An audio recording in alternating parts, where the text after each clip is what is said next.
크리스찬 타임즈에 나온 그 내용을 보게 되면 그러니까 외국에서 발표한 거예요. 코로나19로 인해서 우리 한국의 믿음의 사람 집계를 낸 거예요. 한 120만 명이 이제 교회를 떠났다라고 얘기를 합니다. 우리가 큰 교회들은 거의 한 30%가 교회를 떠나고, 또 이렇게 중형교회나 또 소형교회들은 뭐 크게 바라볼 때 한 50% 정도가 떠났다라고 얘기를 합니다. 우리가 이것을 다시 우리가 말을 보게 되어지게 되면 우리가 예수님을 떠나서 우리 변질됐다는 거지. 우리 예수님을 왜 믿습니까? 우리 시간이 가면서 믿음이 더욱더 견고해지고, 시간이 가면서 우리의 믿음이 정말 주님을 바라보는 그런 믿음이 돼야 되는데, 약한 믿음이 강한 믿음이 되어지게 되고, 적은 믿음이 큰 믿음이 되어져야 되는데, 이 사람들은 큰 믿음 가지고 시작했다. 어떻게 보면 작은 믿음으로 이렇게 어떻게 보면 사고를 지르는 거예요. 코로나19로 해서 교회가 5가지가 없어졌다고 합니다. 첫째가 주일이 없는 신앙. 주일이 있잖아요. 주일이 없는 신앙이 있다는 거예요. 처음에는 온라인 예배로 예배를 드렸습니다. 우리 교회도 온라인 예배로 드렸습니다. 근데 맨 처음에는 우리가 매스컴을 보고 온라인 예배 다른 교회들 보면서 이런 내용들이 많았어요. 처음에 드리면서 이 성도들이 가슴이 아프다 그러고, 온라인 예배를 드리면서 또 성전이 가지 못하는 것에 대해서 정말 안타까워하고 힘들어하고 눈물 흘리고, 그리고 온라인 예배 드린 것을 인증사슬 해서 하나님, 또한 목사님 제가 이렇게 예배를 드렸습니다라고 인증사슬 이렇게 해서 보냈었는데, 시간이 가면서 점점 신앙이 변질된 것을 우리가 볼 수 있어요. 우리 하나님이 만든 안식일, 이것은 하나님의 언약입니다. 그래서 예전에나 지금도 보게 되면, 예전에 보게 되면 지방에 갔다가도 주일 성수하기 위해서 올라와서 예배 드리는 사람들이 있어요.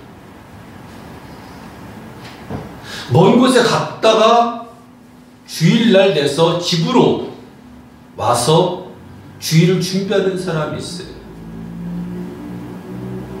제가 아는 목사님, 그 사부 되신 분이 그쪽 한탄강 쪽에 그 한옥을 지는 분이 있어요. 얼마나 바쁩니까? 근데 꼭 주말 되면 올라온답니다. 올라와서 주일을 준비를 하고 주일 예배를 드리고 주일을 지키고 그 다음에 저녁 때 다시 내려간다는 거예요. 사실 시간이 만만치 않지 않습니까? 그렇게 주일을 지켜왔어요. 근데 지금 어떻습니까? 5일날 예배를 해서 주일에도 사람들이 놀러 가다가 자기가 좋아하는 목사님 다운로드를 받아가지고 차 안에서 또한 어느 캠핑장에서 말씀을 듣고 나는 주일을 지켰다 라고 그렇게 고백하는 것을 우리가 볼 수 있어요. 식사하면서도 예배를 드린다고 합니다. 그것이 예배가 되는 거예요. 차 안에서 또한 그 유튜브를 보면서 예배를 드렸다고 얘기를 합니다. 주일이 없는 거예요. 그러다가 나중에는 그것마저도 듣지 않고 그것마저도 행하지 않는 그런 타락의 신앙으로 접어든 사람들이 많다는 거예요. 또 두 번째로는 예배 없는 신앙으로 사람들이 빠져 있다는 거예요. 예배를 드린다고 얘기를 합니다. 유튜브를 드리고 또 내 교회 나가지 않지만 내 마음에는 내가 예수님이 계시고 하나님을 믿는다고 얘기를 하지만 거기에는 신령과 진정으로 드려지는 그런 마음이 없다는 거예요. 처음에는 눈물로 그 예배드리고 영상을 보면서 안타까워하면서 들었던 자들이 거기서 위안을 얻는 거예요. 오늘 유튜브 한 편을 내가 봤으니 하나님의 말씀을 들었고 난 하나님을 믿는 사람이고 난 구원받은 사람이라고 착각을 하면서 그렇게 만족해하는 사람들이 있다는 거예요. 예배의 모양은 있으나 신령과 진정으로 드려지는 예배가 아닌 거예요. 우리 교회 나오기 위해서 어떻게 합니까? 여러분들이 아침에 시간을 맞춰서 나오려고 노력을 합니다. 오늘 내가 어떤 옷을 입고 갈까? 어떤 얼굴은 어떻게 하고 와야 될까? 신발을 뭘 신어야 되며 내가 어떻게 가서 하나님 앞에 예배 드릴까? 시간은 몇 시에 가며 이런 고민들을 하면서 우리의 주 앞에 나와서 우리가 마음을 다하여 드리는 그런 예배가 돼야 되는데 누워있다가도 온라인으로 예배 드리는 그런 예배가 되었다는 거예요. 하나님이 영이시니 예배하는 자가 신령과 진정으로 예배 드리려고 했는데 신령과 진정으로가 빠져있는 거예요. 예배에는 봉사가 있습니다. 예배에는 헌신이 있습니다. 예배에는 여러분들이 모여서 교제가 있는 거예요. 이렇게 만나서 책망도 듣습니다. 왜 저번 주에 나오지 않았냐고? 왜 예배 듣지 않았냐고? 그러냐고? 왜 신앙생활이 왜 항상 그 자리에 머물러 있냐고? 목회자로부터 교육자로부터 책망을 들어요. 그것이 예배인 거예요. 교훈하고 책망하고 그 이유는 우리를 바르게 신앙생활 하도록 성경에 그렇게 기록되어 있어요. 책망도 하라는 거예요. 바르게 가도록 그렇게 교훈도 해주라는 거예요. 잘못된 것은 잘못된 것이다. 잘한 것은 잘한 것이다 라고 이렇게 만나서 교제하면서 그것을 해주라고 얘기하는 거예요. 그리고 세 번째로 십자가가 없는 신앙이 되었다는 거예요. 예배는 자기 십자가를 지는 것입니다. 마태복음 10장 24절을 보게 되면 예수께서 제자들에게 이르시되 아무든지 나를 따라오려거든 자기 십자가를 지고 나를 따라오라. 그러니 온라인 예배가 어떻게 십자가를 질 수 있도록 만듭니까? 내가 마음에 드는 목사님 설교를 들으면서 어떻게 내가 십자가를 지을 수 있습니까? 그 들을 때만 기만 즐거운 거예요. 저도 다른 목회자는 어떻게 설교하는가를 저도 듣습니다. 은혜도 받습니다. 그러나 그렇게 실천하기는 살 쉽지가 않아요. 우리 교회 와서 우리 은혜를 나누고 열심히 찬양하는 것을 보면서 저렇게 목이 아프고 힘든 상황에도 하나님께 영광을 돌린 것을 보면서 우리는 도전을 받고 그래 내 십자가를 내가 지고치자 라는 그런 결단도 생기게 되어지게 되고 우리는 이렇게 현장 예배를 통해서 서로를 가까이 보면서 예배드리면서 서로 마음을 읽어가는 거예요. 가정에서 영상 보면 끝.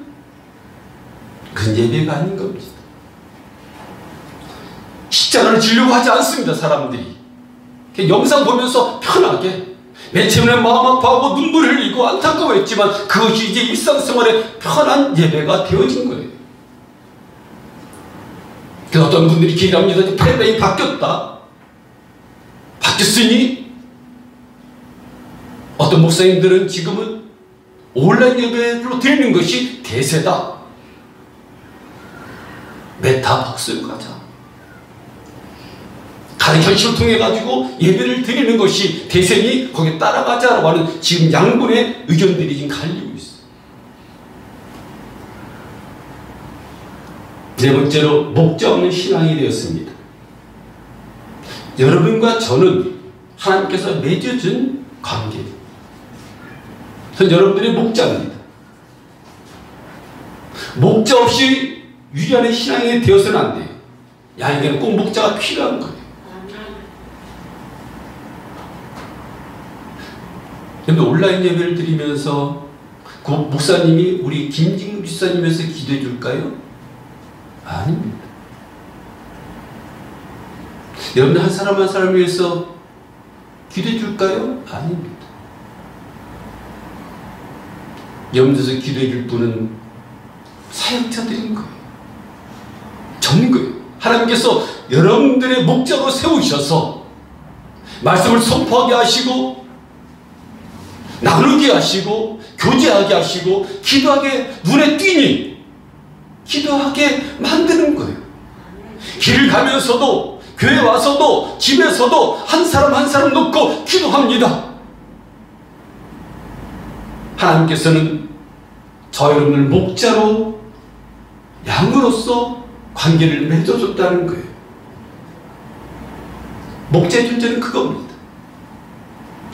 목자 없는 양과 같이 고생하며 유리하는 그러한 성도들이 지금 얼마나 많습니까? 교회들을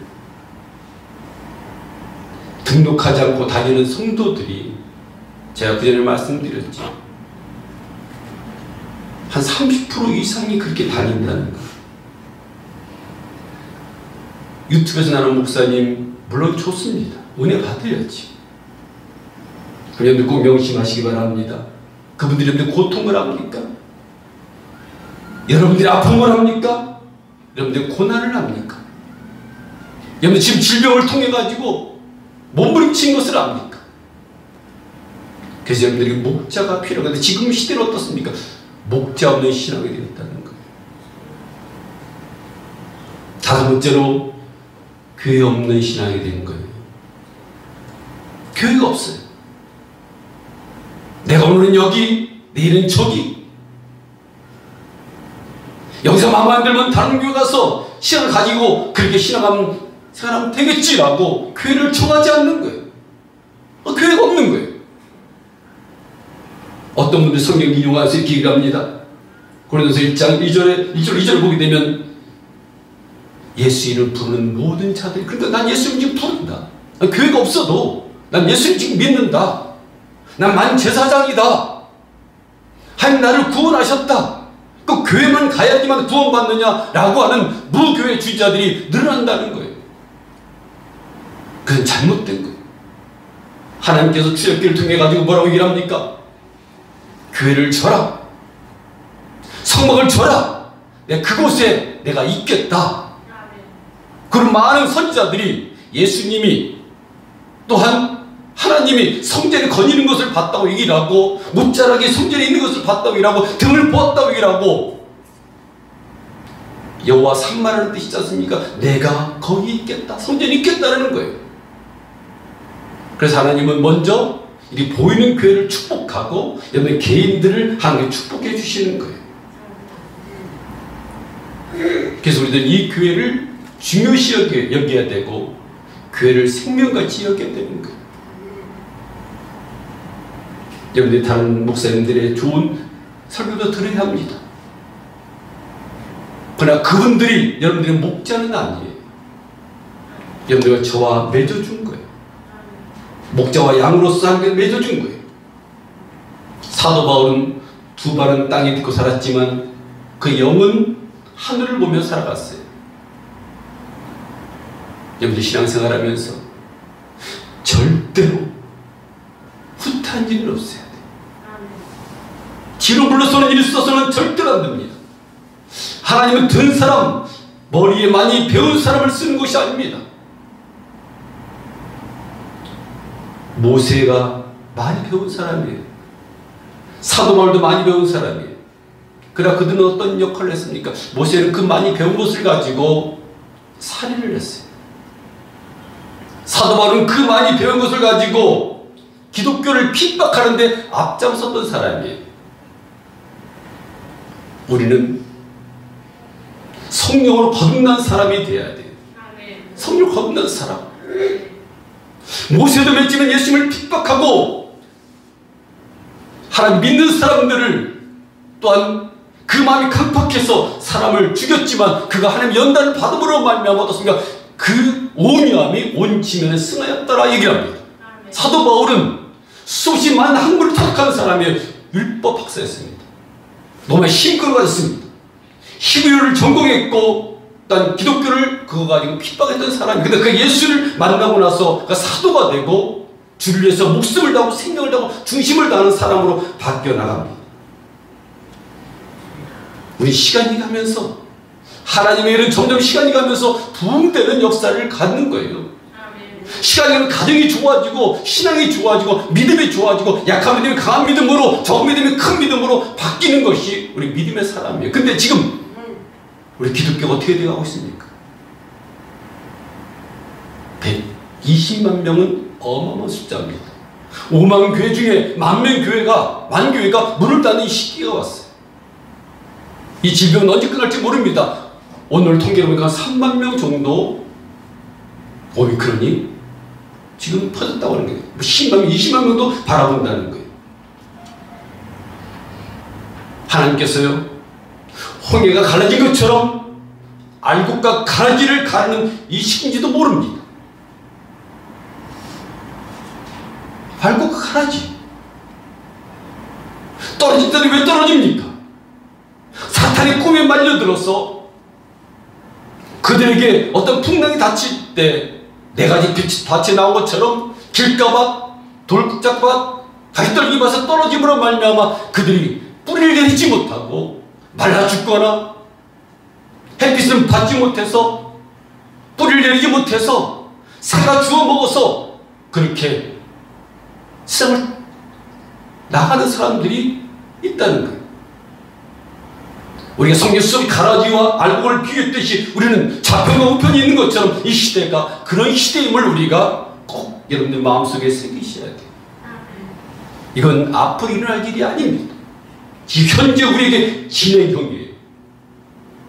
홍해가 갈라지는 것처럼, 가을이 되면 알곡 가라지가 만들어지는 것처럼 그것이 저가 될 수 있고 여러분이 될 수 있다는 것을 마음속에 새기셔야 돼요.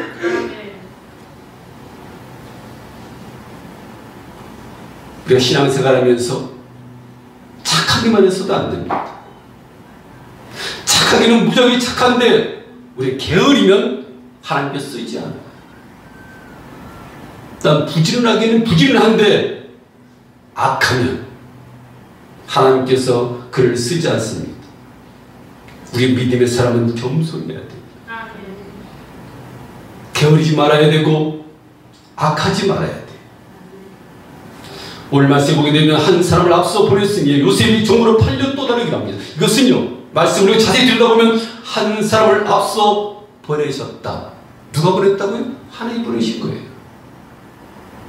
그 민족을 구원하기 위해서, 그 가정을 구원하기 위해서 앞에 하나님의 기적을 그들이 보여주기 위해서 한 사람 요셉을 이미 앞에 보냈다는 겁니다. 왜 그랬습니까? 그 발이 착고에 상하며 그 몸이 수사슬에 매었으니 곧 여호와의 말씀이 응할 때까지라.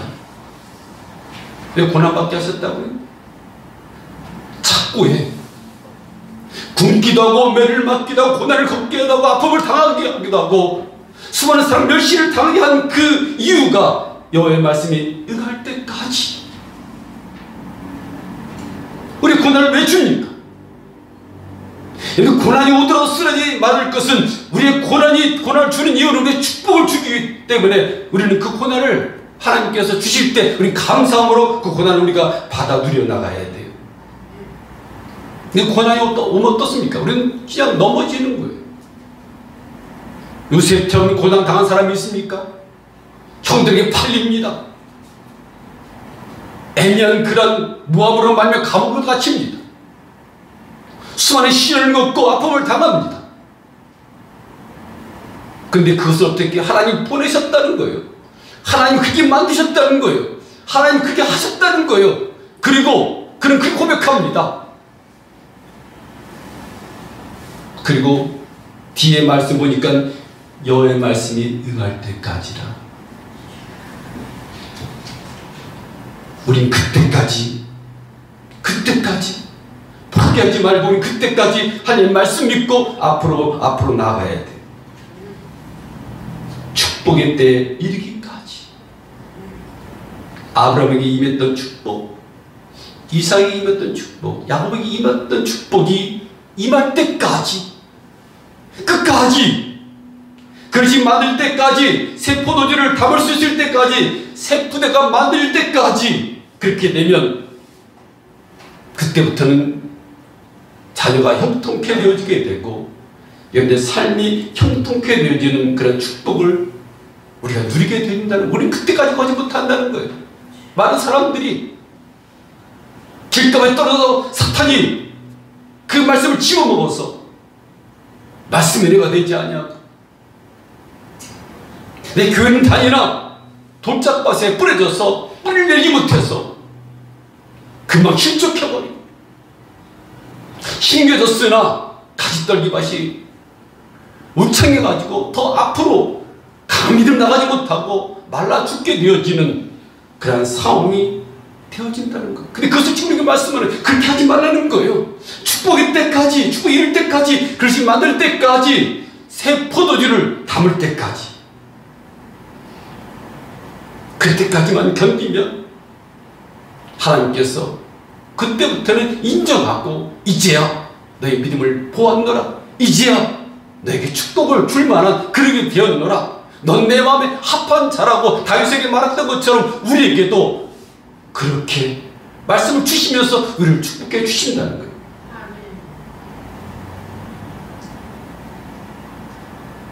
여러분들, 예를 들어서 사장이 직원을 채용할 때 그냥 채용합니까? 계획이 있어요. 이 직원을 어떻게, 어떤 부서에 어떤 위치로 사용할까라고 하는, 그냥 돈 줄 수 없잖아요. 다 계획이 있는 거예요. 옛날에는 머슴을 쓸 때 용도가 있지 않습니까? 옛날에 뭐 보면 많이 막 이러고 있잖아요. 힘든 사람들. 일 잘 생겼거든요. 막 바닥도 쓸고, 막 무거운 거 들고. 호리호리한 사람, 지금은 그 트렌드지만, 예전에는 막 이렇게 막, 몸이 좋고, 막, 목소리 묵직하고, 막, 이런 사람, 종으로 딱 맞잖아요. 다 계획이 있는 거, 쓰기 위해. 합당한 그릇들이 있는 거예요. 하물며 하나님께서 우리를 쓰실 때, 그런 계획을 안 갖고 있냐는 거예요. 다 하신다는 겁니다. 여러분들 다 계획이 있어요. 하나님 부르신 목적이 있어요. 그래서 우리는 이룰 때까지 견디기만 하면 되는 거예요. 겸손하게 말씀을 들으면서 이룰 때까지, 할 말씀 응할 때까지, 새 포도가 만들어질 때까지, 새 부대가 만들어 담을 때까지 우리는 기다리고 묵묵히 하나님의 말씀 따라 가면, 때가 되면 곡식을 거둘 때가 있는 것처럼 그때 우리는 거두게 되는 거예요. 신명기 8장 2절로 3절을 보게 되면 어떤 말씀이 나오냐면, 내 하나님 여호와께서 이 40년 동안 너를 광야에서 이렇게 인도하신 목적이 있다. 그 목적이 뭐라고요? 시험하는 거예요. 우리 집 사는 것이 광야입니다. 우리를 시험하는 거예요. 이 과정 세월이 흐르면서 말씀 들으면서 변해가는 거예요. 무거운 짐을 들고 가면서 하나님 힘을 달라고, 하나님 붙들어 달라고, 질병을 만났을 때 528장을 보면서 주여 나의 병든 몸을 치료해 주옵소서라고 기도하는 것처럼, 우린 그런 세월 속에서, 과정 속에서 우리는 약한 믿음이 강한 믿음으로, 적은 믿음이 큰 믿음으로 그게 성장되어져 가는 거예요. 우린 이룰 때까지, 하나님 말씀이 응할 때까지, 하나님 말씀이 나타날 때까지 우리는 끝까지 가야 되는 이유가 바로 거기 있는 거예요. 이 관계에서 우리를 낮추는 과정입니다. 우리 지금 낮추고 있는 거예요. 자꾸 하라고 그러고, 봉사로 헌신하라고, 예배 이렇게 드린 것이라고 하고, 찬양 이렇게 드린 것, 이렇게 드린 것이라고 얘기를 하면서 우리를 수없이 낮추는 겁니다. 그리고 우리를 시험합니다. 왜 우리를 시험한다고요? 너의 마음이 어떠한지, 그 명령을 지키는지 아니 지키는지. 근데 많은 사람들이 시험에 넘어진다는 거예요. 바람에 넘어진다는 거예요. 광야 생활 40년 동안을 우리를 시험합니다. 우리 고난이 옵니다. 어떤 낮에는 뜨거운 햇빛으로 밤에는 추위로 그렇게 올 때 우리를 그 수없이 오는 그런 과정 속에서 하나님 왜 우리에게 이러한 고난을 줬을까? 가나안 땅에 우리가 7일이면 들어갈 것을, 며칠이면 들어갈 것을 이 40년 동안 광야 생활을 주신 목적은 우리를 낮추시고 우리를 시험하사 네 마음이 어떠한지 그렇게 만들어지는 거예요. 우리 만들어지는 과정입니다. 계속 성화되는 과정이에요. 어떤 정말 못 볼 꼴도 보면서 내가 그 자인 것처럼 내가 회개하고 통회하면서 나 자신을 바꿔나가는 거예요.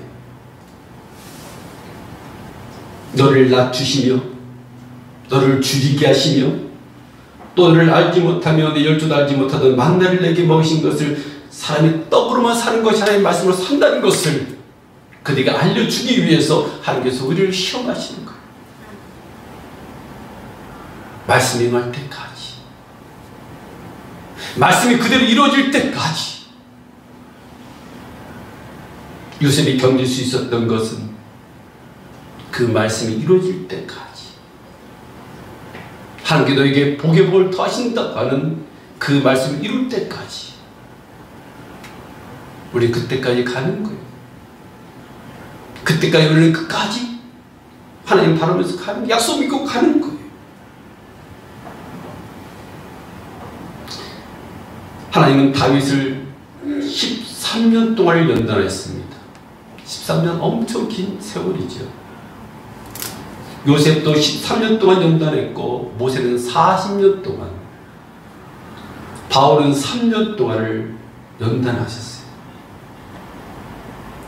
많이 배운 사람은요, 모세는 그 40년 동안을 갖다가 궁궐에서 많이 배웠지만 그거 뭐였습니까? 사람을 죽이는 데 사용을 했어요. 그러나 광야를 통해서 시험하고 환란이 오고 고난이 오고, 우리도 마찬가지입니다. 지금 코로나19라고 하는 이런 상황 속에서는 그런 과정 시험 속에 있는 거예요. 이 시험 속에 우리는 주님을 붙들고 끝까지 놓지 않고 앞으로 나아가야 돼요. 포기하지 말아야 돼요. 하나님의 말씀에 응할 때까지 우리 끝까지 주의 말씀 붙들고 우리는 승리해 나가야 돼요. 하나님이 나를 단련하신 후에 내가 전까지 나오리라. 욥이 고백한 말입니다. 내가 귀로만 듣던 그 말씀이 이제 눈으로 보게 되는 그러한 기적을 체험합니다. 귀로만 들었어요. 근데 눈으로 보는 실제적인 그런 현상이 앞에 나타난다는 겁니다. 우리 마찬가지. 귀로만 듣던 것이 우리 현실로 나타나는 그날이 올 겁니다. 주의 말씀이 응할 때까지 견디기만 하면, 주의 말씀이 이룰 때까지 견디기만 하면 그런 기적은 우리 앞에 일어납니다. 그렇게 되기를 간절히 축원드립니다.